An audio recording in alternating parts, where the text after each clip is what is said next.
গরমের সময় ঠান্ডা ঠান্ডা আইসক্রিম কার না ভালো লাগে বলো তো। তাই আমরা চলে এসেছি এখন আইসক্রিম খাবো বলে। আর ওই গাছটা দেখো, ফলগুলো এমনভাবে হয়ে আছে মনে হচ্ছে যেন কেউ মাটির কলসি বেঁধে গাছের মধ্যে ঝুলিয়ে রেখেছে। এখানে আমরা চলে এসেছি আইসক্রিম খেতে। এই দাদার দোকানটি হচ্ছে টলিগঞ্জ মেট্রো স্টেশনের একদম কাছে। আর আমরা এখানে নিয়ে নিয়েছি স্ট্রবেরি ফ্লেভার, ব্লুবেরি আর ম্যাঙ্গো।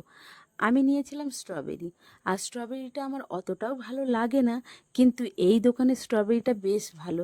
আমি এর আগেও স্ট্রবেরি খেয়েছি, আমার ভালো লাগেনি, কিন্তু এখানে স্ট্রবেরিটা আমার বেশ ভালো লেগেছে। আর খেতেও বেশ ভালো। আমাদের সবার হাতে একটা করে আইসক্রিম, আমরা সবাই এখন আইসক্রিম নিয়ে খেতে খেতে যাচ্ছি। ওই যে প্রিয়াঙ্কা, আর পেছনে আছে শ্রাবন্তীদি, প্রিন্স আছে, আমার দিদি আছে, আর আছে ডমিনিক। সবাই এখন আইসক্রিম খেতে খেতে আসছে।